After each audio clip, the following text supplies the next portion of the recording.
गुरुर्ब्रह्मा गुरुर्विष्णु गुरुर्देवो महेश्वरः।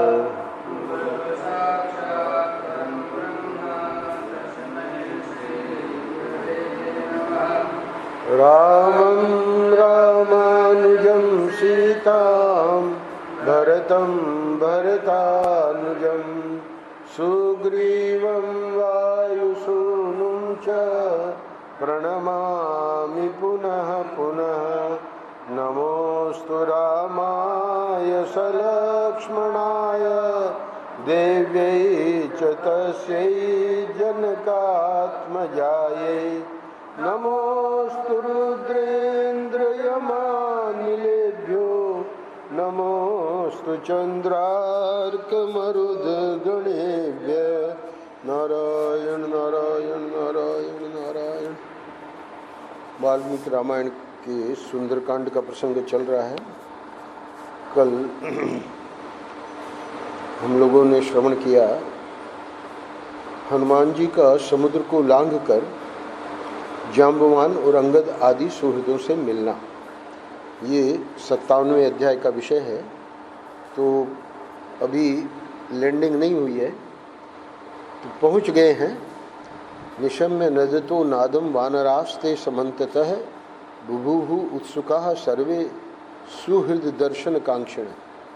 वाल्मीकि जी कहते हैं, गरजते हुए पवन कुमार का वह सिंहनाद सुनकर, अब हनुमान जी जब नज़दीक पहुंच गए हैं, उतरने ही वाले हैं, तो उसके बड़ा सिंहनाद करते हैं। तो सब और बैठे हुए वे समस्त वानर जो प्रतीक्षा कर रहे थे, अपने सुहृद हनुमान जी को देखने की अभिलाषा से उत्कंठित हो गए। तो ज़्यादा दिन नहीं हुए, एक दिन गए, एक रात वहाँ बीती, दूसरे दिन वहाँ गए अशोक वाटिका में, तो समझ लो कि 3 दिन में ही लौट आए।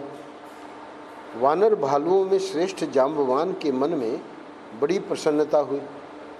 वे हर्ष से खिल उठे और सब वानरों को निकट बुलाकर इस प्रकार बोले। जाम्बवान जी क्या कहते हैं? सबको कहते हैं कि इसमें संदेह नहीं कि हनुमान जी सब प्रकार से अपना कार्य सिद्ध करके आ रहे हैं। जो सिंहनाद सुना हनुमान जी का, कृतकार्य हुए बिना इनकी ऐसी गर्जना नहीं हो सकती। महात्मा हनुमान जी की भुजाओं और जांघों का महान वेग देख तथा उनका सिंहनाद सुन सभी वानर हर्ष में भरकर इधर उधर उछलने कूदने लगे। हनुमान जी को देखने की इच्छा से वे सब प्रसन्नतापूर्वक एक वृक्ष से दूसरे वृक्षों पर तथा एक शिखर से दूसरे शिखरों पर चढ़ने लगे। वृक्षों की सबसे ऊंची शाखा पर खड़े होकर वे प्रीति युक्त वानर अपने स्पष्ट दिखाई देने वाले वस्त्र हिलाने लगे। जैसे पर्वत की गुफाओं में अवरुद्ध हुई वायु बड़े जोर से शब्द करती है, उसी प्रकार बलवान पवन कुमार हनुमान ने गर्जना की। मेघों की घटा के समान पास आते हुए महाकपि हनुमान को देखकर वे सब वानर उस समय हाथ जोड़कर खड़े हो गए। पहले तो वस्त्र हिलाए, अब देख रहे हैं कि उतरने ही वाले हैं, तो हाथ जोड़कर सब खड़े हो गए। तत्पश्चात पर्वत के समान विशाल शरीर वाले वेगशाली वीर वानर हनुमान, जो अरिष्ट पर्वत से उछलकर चले थे, वृक्षों से भरे हुए महेंद्रगिरी के शिखर पर कूद पड़े। इतनी बड़ी उड़ान। हर्ष से भरे हुए हनुमान जी पर्वत के रमणीय झरने के निकट पंख कटे हुए पर्वत के समान आकाश से नीचे आ गए। उस समय वे सभी श्रेष्ठ वानर प्रसन्न चित्त हो महात्मा हनुमान जी को चारों ओर से घेरकर खड़े हो गए। उन्हें घेरकर खड़े होने से उन सबको बड़ी प्रसन्नता हुई। वे सब वानर प्रसन्न मुख होकर तुरंत के आए हुए पवन कुमार कपिश्रेष्ठ हनुमान के पास भांति भांति की भेंट सामग्री तथा फलमूल लेकर आए और उनका स्वागत सत्कार करने लगे।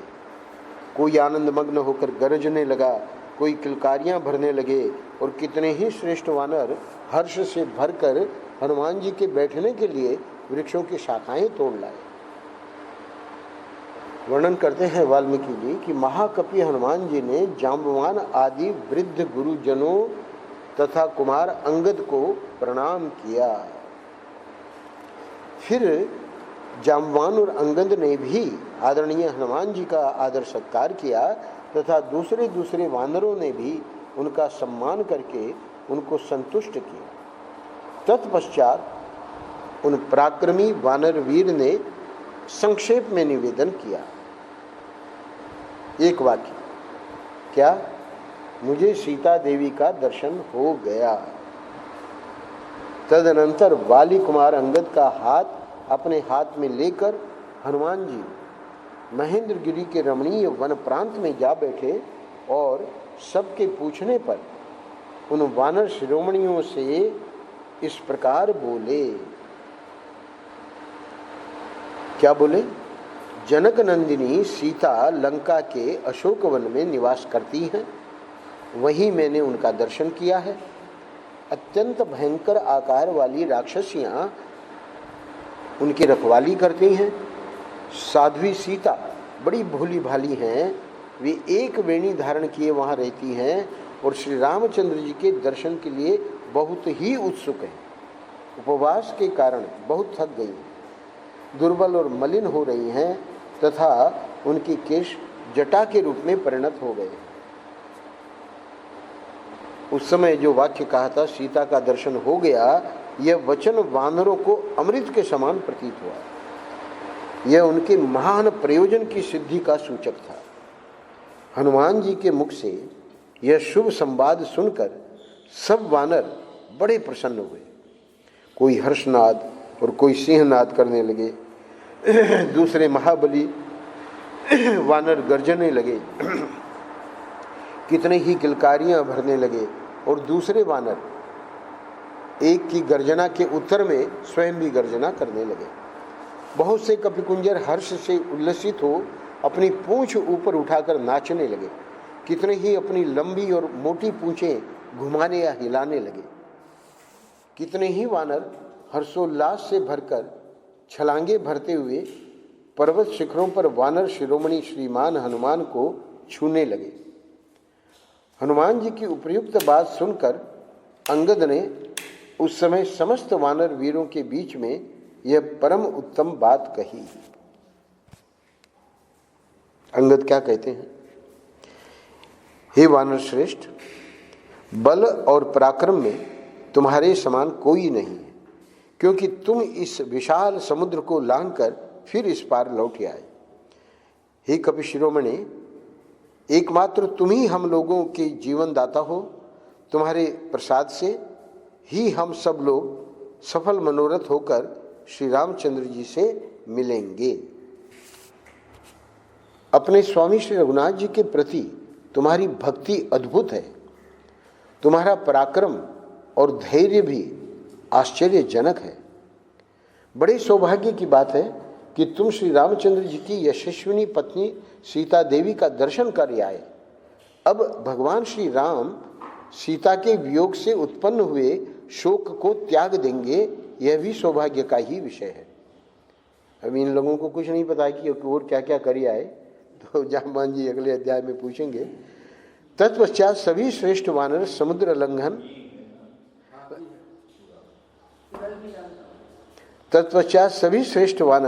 समुद्र लंघन लंका रावण एवं सीता के दर्शन का समाचार सुनने के लिए एकत्र हुए तथा अंगद, हनुमान और जाम्बवान, ये जो चार मुख्य हैं, तो अंगद, हनुमान और जाम्बवान को चारों ओर से घेर कर सभी वानर जो हैं पर्वत की बड़ी बड़ी शिलाओं पर आनंद पूर्वक बैठ गए।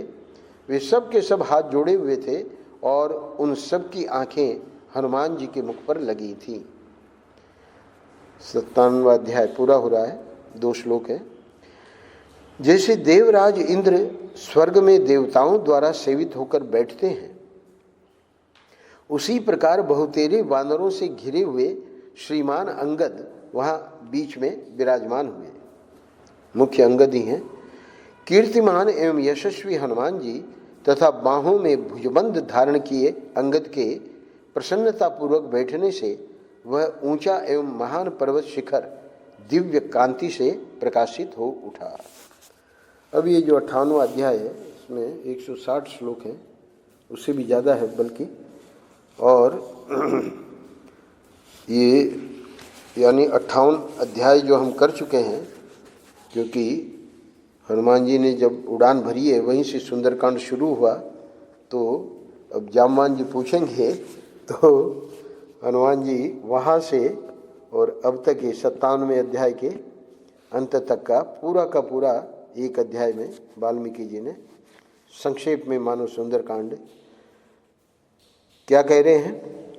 तदनंतर हनुमान आदि महाबली वानर महेंद्र गिरी के शिखर पर परस्पर मिलकर बड़े प्रसन्न हुए। अच्छा, जब सभी महामनस्वी वानर वहां प्रसन्नता पूर्वक बैठ गए, तब हर्ष में भरे हुए जांबवान ने उन पवन कुमार महाकपि हनुमान से प्रेम पूर्वक कार्य सिद्धि का समाचार पूछा। हे महाकपे, तुमने देवी सीता को कैसे देखा? वे वहां किस प्रकार रहती हैं? और क्रूर कर्मा दशानन उनके प्रति कैसा बर्ताव करता है? ये सब बातें तुम हमें ठीक ठीक बताओ। तुमने देवी सीता को किस प्रकार ढूंढ निकाला और उन्होंने, सीता जी ने तुमसे क्या कहा? इन सब बातों को सुनकर हम लोग आगे के कार्यक्रम का निश्चित रूप से विचार करेंगे। ये भी मजेदार है, क्योंकि आगे के कार्यक्रम में जो निश्चय करते हैं वो भी आवेगा प्रसंग, वो भी बहुत मजेदार है। और इसमें अगले श्लोक में एक बात और भी मुख्य है। वहां किष्किंधा में चलने पर जामवान जी कह रहे हैं, हम लोगों को कौन सी बात कहनी चाहिए और किस बात को गुप्त रखना चाहिए, क्योंकि कोई ऐसी बात न कहें जिससे भगवान को या सुग्रीव को कष्ट हो। तो इसलिए कह रहे उसका भी मतलब एडिटिंग करेंगे। तो तुम बुद्धिमान हो, इसलिए तुम ही इन सब बातों पर प्रकाश डालो। जामवान के इस प्रकार पूछने पर हनुमान जी के शरीर में रोमांच हो आया। उन्होंने सीता देवी, बहुत बड़ा काम करके आए हैं, उन्होंने सीता देवी को मन ही मन मस्तक झुकाकर प्रणाम किया और इस प्रकार कहा। अब ये 8वें श्लोक से लेकर और 168 शायद है, तो वहाँ तक जो है हनुमान जी वर्णन करते हैं। मैं आप लोगों के सामने ही समुद्र के दक्षिण तट पर जाने की इच्छा से सावधान हो महेंद्र पर्वत के शिखर से आकाश में उछला था। आगे बढ़ते ही मैंने देखा एक परम मनोहर दिव्य स्वर्णमय शिखर प्रकट हुआ है, जो मेरी राह रोककर खड़ा है। वह मेरी यात्रा के लिए भयानक विघ्न सा प्रतीत हुआ। मैंने उस समय तो उसे मूर्तिमान विघ्न ही माना। उस दिव्य उत्तम स्वर्णमय पर्वत के निकट पहुंचने पर मैंने मन ही मन यह विचार किया कि मैं इसे विदीर्ण कर डालूं। अब दूसरा रास्ता क्या है, क्योंकि रास्ता रोक रहा है। फिर तो मैंने अपनी पूंछ से उस पर प्रहार किया। अब ये उस समय नहीं आई ये घटना, अब ये वर्णन कर रहे हैं। उसकी टक्कर लगते ही उस महान पर्वत के सूर्य तुल्य तेजस्वी शिखर के सहस्रों टुकड़े हो गए। और वो मैनाक जो था खुद ही देवता के रूप में वहाँ उस पर प्रकट हुआ, पर ये घटना जो है वहाँ वर्णन नहीं हुई है। मेरे उस निश्चय को समझकर महागिरी मैनाक ने मन को आह्लादित सा करते हुए मधुर वाणी में पुत्र कहकर मुझे पुकारा और कहा, मुझे अपना चाचा समझो, मैं तुम्हारे पिता वायु देवता का मित्र हूँ। ये घटनाएं जीवन में सर्वत्र होती हैं। भरत जी लिवाने के लिए आ रहे हैं, तो लक्ष्मण जी को लगता है कि वे तो ये जो इनको लगा हनुमान जी को कि विघ्न रूप है, पर अब यहाँ पता लगा कि ये तो कह रहे हैं कि हे पुत्र, मुझे अपना चाचा समझो, मैं तुम्हारे पिता वायु देवता का मित्र हूँ। और उन्हीं को पूंछ से प्रहार किया था। मेरा नाम मैनाक है और मैं यहाँ महासागर में निवास करता हूँ। हे बेटा, पूर्व काल में सभी श्रेष्ठ पर्वत पंखधारी हुआ करते थे। वे समस्त प्रजा को पीड़ा देते हुए, अब पंखधारी होने के कारण जब भी कहीं भी लैंडिंग करते थे तो वहाँ बहुत से दब जाते थे, तो अपनी इच्छा के अनुसार सब और विचरते रहते थे। फिर वहाँ से उड़े, फिर और कहीं गए। पर्वतों का ऐसा आचरण सुनकर भगवान इंद्र ने वज्र से इन सहस्रों पर्वतों के पंख काट डाले। वो पूरी घटना हनुमान जी सुना रहे हैं। परंतु उस समय तुम्हारे महात्मा पिता ने मुझे इंद्र के हाथ से बचा लिया। उस समय किसने सहयोग दिया? वायु देवता ने। मेनाक पर्वत का बेटा उस समय वायु देवता ने मुझे समुद्र में लाकर डाल दिया था, जिससे मेरे पंख बच गए। अतः हे शत्रु दमन वीर, मुझे श्री रघुनाथ जी की सहायता के कार्य में अवश्य तत्पर होना चाहिए, क्योंकि भगवान श्री राम धर्मात्माओं में श्रेष्ठ तथा इंद्र तुल्य पराक्रमी हैं। यानी आपके पिता ने हमारे ऊपर इतना उपकार किया और आप जिस कार्य के लिए जा रहे हैं, तो ये हमारा कर्तव्य है कि हम आपका सहयोग करें। महामना मेनाक की यह बात सुनकर हनुमान जी कह रहे हैं, मैंने अपना कार्य उन्हें बताया और उनकी आज्ञा लेकर फिर मेरा मन वहां से आगे जाने को उत्साहित हुआ। राम काज किए बिना मोह नहीं विश्राम में, मोह कहाँ विश्राम, तो रुके नहीं। महाकाय मेनाक ने उस समय मुझे जाने की आज्ञा दे दी। वह महान पर्वत भी अपने मानव शरीर से तो अंतर्हित हो गया, परंतु पर्वत रूप से महासागर में ही स्थित रहा। फिर मैं उत्तम वेग का आश्रय ले शेष मार्ग पर आगे बढ़ा।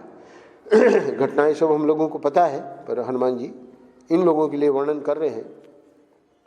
और दीर्घ काल तक बड़े वेग से उस पथ पर चलता रहा। तत्पश्चात बीच समुद्र में मुझे नाग माता सुरसा देवी का दर्शन हुआ। देवी सुरसा मुझसे इस प्रकार बोली, हे कपिश्रेष्ठ, देवताओं ने तुम्हें मेरा भक्ष्य बताया है, इसलिए मैं तुम्हारा भक्षण करूंगी, क्योंकि सारे देवताओं ने आज तुम्हें ही मेरा आहार नियत किया है। सुरसा के ऐसा कहने पर मैं हाथ जोड़कर विनीत भाव से उसके सामने खड़ा हो गया और उदास मुख होकर यूं बोला, हे देवी, शत्रुओं को संताप देने वाले दशरथ नंदन श्रीमान राम अपने भाई लक्ष्मण और पत्नी सीता के साथ दंडकारण्य में आए थे। वहां दुरात्मा रावण ने उनकी पत्नी सीता को हर लिया। मैं इस समय श्री रामचंद्र जी की आज्ञा से दूत होकर उन्हीं सीता देवी के पास जा रहा हूं। तुम भी श्री रामचंद्र जी के ही राज्य में रहती हो, इसलिए तुम्हें उनकी सहायता करनी चाहिए, अथवा मैं मिथिलेश कुमारी सीता तथा अनायासी महान कर्म करने वाले श्री रामचंद्र जी का दर्शन करके तुम्हारे मुख में आ जाऊंगा लौट के। यह तुमसे सच्ची प्रतिज्ञा करके कहता हूं, क्योंकि ये कह रही है कि तुम मेरे आहार हो, तो उस समय तुम मुझे अपने आहार के रूप में ग्रहण कर लेना। मेरे ऐसा कहने पर इच्छानुसार रूप धारण करने वाली सुरसा बोली, मुझे यह वर मिला हुआ है कि मेरे आहार के रूप में निकट आया हुआ कोई भी प्राणी मुझे टालकर आगे नहीं जा सकता। जब सुरसा ने ऐसा कहा, उस समय मेरा शरीर 10 योजन बड़ा था, किंतु एक ही क्षण में मैं उससे डूढ़ा बड़ा हो गया। तब सुरसा ने भी अपने मुंह को मेरे शरीर की अपेक्षा अधिक फैला लिया। उसके फैले हुए मुंह को देखकर मैंने फिर अपने स्वरूप को छोटा कर लिया। अब वो पूरा जो वहाँ कहा 10 और 20 और 30 और 40, तो वो सब करके नहीं, फिर छोटा कर लिया। संक्षेप में यहाँ कह दिया, उसी मुहूर्त में मेरा शरीर अंगूठे के बराबर हो गया। फिर तो मैं सुरसा के मुंह में शीघ्र ही घुस गया और तत्क्षण बाहर निकले आया। उस समय सुरसा देवी ने अपने दिव्य रूप में स्थित होकर मुझसे कहा, हे सौम्य, हे कपिश्रेष्ठ, अब तुम कार्य सिद्धि के लिए सुखपूर्वक यात्रा करो और विदेह नंदिनी सीता को महात्मा रघुनाथ जी से मिलाओ। हे महाबाहु वानर, तुम सुखी रहो, मैं तुम पर बहुत प्रसन्न हूँ। हनुमान जी कह रहे हैं कि उस समय सभी प्राणियों ने, मतलब ये जो चारण वगैरह रहते हैं, देवता वगैरह, अंतरिक्ष में साधु साधु कहकर मेरी भूरी भूरी प्रशंसा की। महर्षि के सामने, महर्षि नहीं बल्कि हम लोगों के सामने एक समस्या आ गई थी। महर्षि ने बड़ा अच्छा उसका समाधान किया, अभी हमें याद आया। तो उनको हार्ट का दर्द हो जाया करता था, कानपुर में थे, तो दर्द होने पर वो जेके वालों ने तुरंत डॉक्टर को बुलवाया, कार्डियोग्राम वगैरह लिया, और खैर जो स्पेशलिस्ट थे वो तो सब बता के चले गए, पर जो इनका जो डॉक्टर था जेके वालों का, बड़े संपन्न लोग हैं, तो एक डॉक्टर स्वामी जी आपके पास ही रहेगा आज पूरे दिन। ठीक है, उन्होंने व्यवस्था कर दी, वहाँ और भी कमरे थे। अब हुआ क्या कि जो दवा लिख गया था स्पेशलिस्ट, उसमें एक लेसिक्स करके दवा थी, तो वो प्रभुदान जी महाराज को पता था कि वो महाराज को नहीं दी जाती, नहीं देनी चाहिए, क्योंकि उसके देने से पेशाब होने के बाद बहुत कमजोरी आ जाती है, तो उनको तो नहीं ही देना था। पर वो डॉक्टर जो जिसको रखा गया वो बार बार आवे, दवा दे दी गई कि नहीं, अब हम उसको झूठ भी न कहना चाहें, तो हमने महाराज से, हमने प्रभुदान जी ने पूछा कि इसका क्या समाधान है, वो इस प्रकार पूछ रहा है और वो गोली देनी नहीं है आपको। अरे बोले इसमें क्या है, तुम गोली हमको दे दो, हम ले लेंगे और फिर बाद में उसको थूक देंगे, तो हमारा भी समाधान हो गया। और डॉक्टर को हमने कह दिया कि दे दी। तो यहाँ सुरसा के मुंह में घुसना जरूरी था, क्योंकि आहार जो है वो उसको वर था कि आहार जो है वो टल नहीं सकता। तो बड़ी प्रसन्न हुई, यानी बुद्धि बल में भगवान ये तेज हैं, ये देवताओं को करनी थी। शक्ति में तो तेज है ही, शक्ति में तो है ही है पराक्रमी, पर बुद्धि में तेज है कि नहीं, तो उस सुरसा के द्वारा देवताओं ने परीक्षा ली, सुरसा को भेज के। तत्पश्चात में गरुड़ की भांति उस विशाल आकाश में फिर उड़ने लगा। उस समय किसी ने मेरी परछाई पर पकड़ ली, किंतु मैं किसी को देख नहीं पाता था। छाया पकड़ी जाने से मेरा वेग अवरुद्ध हो गया, यानी जाते वक्त कितनी कठिनाइयां आई हैं। हालांकि मेनाक पर्वत तो खैर वो अनुकूल ही था, बाकी ये जो दो और आगे चल के लैंडिंग के बाद लंकिनी, तो छाया पकड़ी जाने से मेरा वेग अवरुद्ध हो गया, अतः मैं 10 दिशाओं की ओर देखने लगा, परंतु जिसने मेरी गति रोक दी थी ऐसा कोई प्राणी मुझे वहां नहीं दिखाई दिया। ये पूरा का पूरे प्रसंगकार पंडित राम किंकर जी ने, साधक जब अपनी साधना करता है तो उसके सामने क्या क्या विघ्न आते हैं उसका बड़ी जबरदस्त व्याख्या की है। तो अध्यात्म में भी इसका अर्थ है, कहने का मतलब आध्यात्मिक अर्थ का बड़ी गजब की प्रतिभा थी उनकी। तो यहाँ पे बताया कि जब नहीं दिखाई दी तो इसी सोच में पड़े पड़े मैंने जब नीचे की ओर दृष्टि डाली, तब मुझे एक भयानक राक्षसी दिखाई दी जो जल में निवास करती थी। उस भीषण निशाचरी ने बड़े जोर से अट्टहास करके निर्भय खड़े हुए मुझसे गरज गरज कर यह अमंगलजनक बात कही। अब ये तो कोई देवताओं की भेजी हुई नहीं थी, ये तो इसका तो आहार था। विशाल गाय वानर, कहाँ जाओगे? मैं भूखी हुई हूं, तुम मेरे लिए मनोवांछित भोजन हो, आओ चिरकाल से निराहार पड़े हुए मेरे शरीर और प्राणों को तृप्त करो। अब हनुमान जी क्या करते हैं, सुना रहे हैं सभी जाम्बान, अंगद और सभी वानरों को। तब मैंने बहुत अच्छा कहकर उसकी बात मान ली, ये भी गजब का है, और अपने शरीर को उसके मुख के प्रमाण से बहुत अधिक बढ़ा लिया। अब बेचारी को पता नहीं है कि ये क्या करने जा रहे हैं, परंतु उसका विशाल और भयानक मुख भी मुझे भक्षण करने के लिए बढ़ने लगा। उसने मुझे या मेरे प्रभाव को नहीं जाना। क्या मैंने जो छल किया था वह भी उसकी समझ में नहीं आया। क्या छल किया? फिर तो पलक मारते मारते मैंने अपने विशाल रूप को अत्यंत छोटा बना लिया और उसका कलेजा निकालकर आकाश में उड़ गया।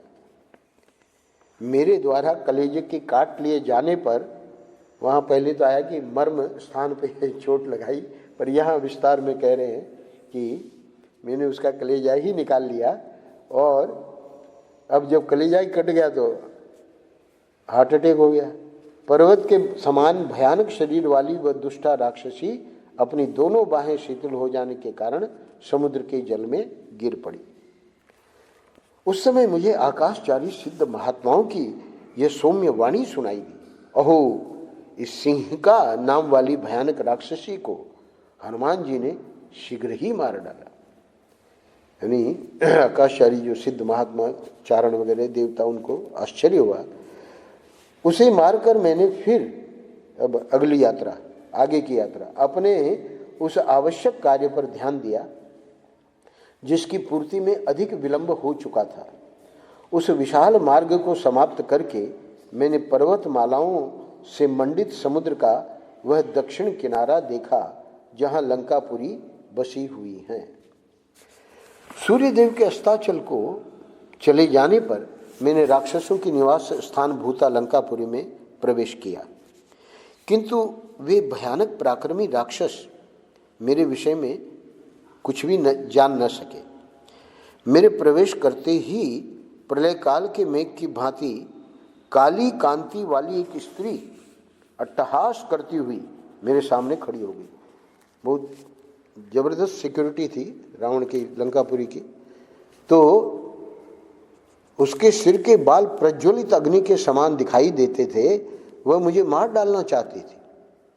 यह देख मैंने बाएं हाथ के, दाहिना भी नहीं, बाएं हाथ के मुक्के से प्रहार करके उस भयंकर निशाचरी को परास्त कर दिया और प्रदोष काल में पुरी के भीतर प्रविष्ट हुआ। अब वहाँ क्योंकि बहुत ज़्यादा विस्तार हो जाता है इसलिए लंकिनी का आगे नहीं दिया है कि तुम जाओ वगैरह। उस समय उस डरी हुई निशाचरी ने, दिया है, निशाचरी ने मुझसे इस प्रकार कहा, हे वीर, मैं साक्षात लंकापुरी हूँ। तुमने अपने पराक्रम से मुझे जीत लिया है, इसलिए तुम समस्त राक्षसों पर पूर्णतः विजय प्राप्त कर लोगे। वहाँ सारी रात नगर में घर घर घूमने और रावण के अंतपुर में पहुँचने पर भी मैंने सुंदर कटी प्रदेश वाली जनक नंदिनी सीता को नहीं देखा। रावण के महलों, क्योंकि पूछा कि तुमने कैसे उसको ढूंढा, तो उसका वर्णन विस्तार में कर रहे हैं। रावण के महल में सीता को न देखने पर मैं शोक सागर में डूब गया। उस समय मुझे उस शोक का कहीं पार नहीं दिखाई देता था, क्योंकि संपाति ने कहा था कि वही है। सोच में पड़े पड़े ही मैंने एक उत्तम गृहोद्यान देखा जो सोने के बने हुए सुंदर परकोटे से घिरा हुआ था। तब उस परकोटे को लांघकर मैंने उस गृह उद्यान को देखा जो बहुसंख्यक वृक्षों से भरा हुआ था। उस अशोक वाटिका के बीच में मुझे एक बहुत ऊंचा अशोक वृक्ष दिखाई दिया। उस पर चढ़कर मैंने सुवर्णमय कदली वन देखा तथा उस अशोक वृक्ष के पास ही मुझे सर्वांग सुंदरी सीता जी का दर्शन हुआ। तो ये सूत्र हम बड़े विस्तार में सुन चुके हैं। तो वे सदा 16 वर्ष की सी अवस्था में युक्त दिखाई देती हैं। उनके नेत्र प्रफुल्ल कमलदल के समान सुंदर हैं। सीता जी उपवास करने के कारण अत्यंत दुर्बल हो गई हैं और उनकी यह दुर्बलता उनका मुख देखते ही स्पष्ट हो जाती है। वे एक ही वस्त्र पहनी हुई हैं और उनके केश धूल से धूसर हो गए हैं। उनके सारे अंग शोक संताप से दीन दिखाई देते हैं। वे अपने स्वामी के हित चिंतन में तत्पर हैं। रक्त मांस का भोजन करने वाली क्रूर एवं कुरूप राक्षसियां उन्हें चारों ओर से घेर कर उनकी रखवाली करती हैं, ठीक उसी तरह जैसे बहुत सी बाघिनें किसी हरिण को घेरे हुए खड़ी हों। मैंने देखा वे राक्षसियों के बीच में बैठी थीं और राक्षसियां उन्हें बारंबार धमका रही थीं। वे सिर पर एक ही वेणी धारण किए दीन भाव से अपने पति के चिंतन में तल्लीन हो रही थीं। धरती ही उनकी शैया है। जैसे हेमंत ऋतु आने पर कमलिनी सूख कर श्रीहीन हो जाती है, उसी प्रकार उनके सारे अंग कांतिहीन हो गए हैं। रावण की ओर से उनका हार्दिक भाव सर्वथा दूर है। वे मरने का निश्चय कर चुकी हैं। उसी अवस्था में मैं किसी तरह शीघ्रतापूर्वक मृगनयनी सीता के पास पहुंच सका। वैसी अवस्था में पड़ी हुई उन यशस्विनी नारी श्री राम पत्नी सीता को अशोक वृक्ष के नीचे बैठी देख मैं भी उस वृक्ष पर स्थित हो गया और उन्हें वहीं से निहारने लगा। इतने ही में रावण के महल में करधनी और नूपुरों की झनकार से मिला हुआ अधिक गंभीर कोलाहल सुनाई पड़ा। फिर तो मैंने अत्यंत उद्विग्न होकर अपने स्वरूप को समेट लिया, छोटा बना लिया और पक्षी के समान उस गहन श्रृंशपा अशोक वृक्ष में छिपा बैठा रहा। इतने ही में रावण की स्त्रियां और महाबली रावण ये सब के सब उस स्थान पर आ पहुंचे जहां सीता देवी विराजमान थी। राक्षसों के स्वामी रावण को देखते ही सुंदर कटि प्रदेश वाली सीता अपनी जांघों को सिकोड़कर और उभरे हुए दोनों स्तनों को भुजाओं से ढककर बैठ गई। वे अत्यंत भयभीत और उद्विग्न होकर इधर उधर देखने लगी। उन्हें कोई भी अपना रक्षक नहीं दिखाई देता था। भय से कांपती हुई अत्यंत दुखिनी तपस्विनी सीता के सामने दशमुख रावण नीचे सिर किए उनके चरणों में गिर पड़ा और इस प्रकार बोला, हे विदेह कुमारी, मैं तुम्हारा सेवक हूं, तुम मुझे अधिक आदर दो। इतने पर भी अपने प्रति उनकी उपेक्षा देख वह कुपित होकर बोला, जब सोचा कि जब चरणों में गिर जाऊंगा तब तो जरूर वो मुझे अपना लेगी, पर जब उपेक्षा कर दी सीता ने तो अब रावण क्या कहता है, क्योंकि संक्षेप में बताना है। हे गर्विली सीते, यदि तू घमंड में आकर मेरा अभिनंदन नहीं करेगी तो आज से 2 महीने के बाद मैं तेरा खून पी जाऊंगा। दुरात्मा रावण की यह बात सुनकर सीता ने अत्यंत कुपित हो यह उत्तम वचन कहा। सीता ने क्या जवाब दिया उसका वर्णन करते हैं। हे नीच निशाचर, अमित तेजस्वी भगवान श्री राम की पत्नी और इक्ष्वाकु कुल के स्वामी महाराज दशरथ की पुत्र वधू से यह न कहने योग्य बात कहते समय तेरी जीभ क्यों नहीं गिर गई? हे दुष्ट पापी, तुझमें क्या पराक्रम है? मेरे पतिदेव जब निकट नहीं थे तब तू उन महात्मा की दृष्टि से छिपकर चोरी चोरी मुझे हर लाए। तू भगवान श्री राम की समानता नहीं कर सकता, तू तो उनका दास होने योग्य भी नहीं है। श्री रघुनाथ जी सर्वथा अजय, सत्यभाषी, शूरवीर और युद्ध के अभिलाषी एवं प्रशंसक हैं।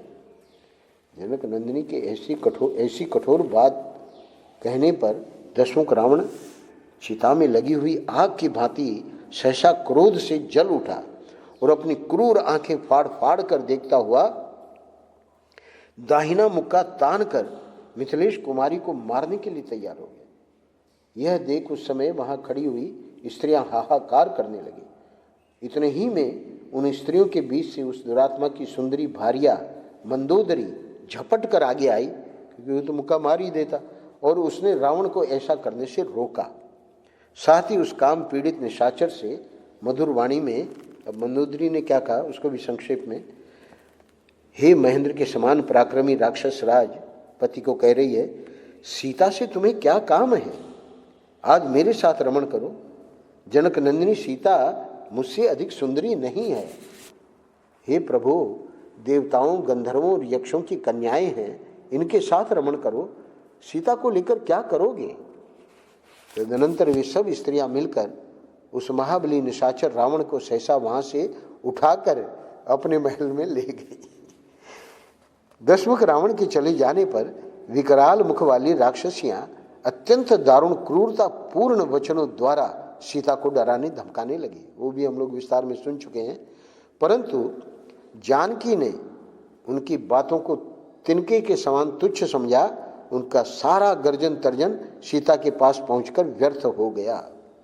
इस प्रकार गर्जना और सारी चेष्टाओं के व्यर्थ हो जाने पर उन मांस भक्षणी राक्षसियों ने रावण के पास जाकर उसी सीता जी का महान निश्चय कह सुनाया। फिर वे सब के सब उन्हें अनेक प्रकार से कष्ट दे हताश तथा उद्योग शून्य हो निद्रा के वशीभूत होकर सो गई। इसके पश्चात क्या होता है बातें सब हम लोगों को पता है। 84वें श्लोक पे हम लोग आज विश्राम देते हैं और ये अध्याय कल पूरा करेंगे। बहुत ही हनुमान जी वर्णन कर रहे हैं, बहुत ही मज़ेदार, क्योंकि सुंदरकांड की जो यात्रा है हनुमान जी की अद्भुत है। इसीलिए पूरे रामचरितमानस में, रामायण में सुंदरकांड का बहुत बड़ा महत्व है। हमारे तरुण जी तो कौन सा महीना है उसमें 1 महीना पाठ करते हैं, साल में एक बार, 1 महीने के लिए। हम तो इनको कहते हैं कि प्रतिदिन किया करो, पर अभी इनको जची नहीं है बात हमारी। नारायण नारायण नारायण। चल आप करती हैं, आप प्रतिदिन करती हैं। बहुत ही सुंदरकांड की बहुत महिमा है। मानस का भी बहुत ही गजब का है। हमारे पिताजी हमारे लिए करते थे, वो संस्कृत वाले। हाँ हाँ, तो वाल्मीकि रामायण का ही करते हैं। महाराज ने सुंदरकांड पर, वाल्मीकि रामायण की सुंदरकांड पे अलग से प्रवचन किया है, वो पुस्तक छपी है। हालांकि इतना विस्तार में नहीं गए, छोटी पुस्तक है, मिल लिया है। बहुत गजब है ये सुंदरकांड। नारायण नारायण नारायण नारायण।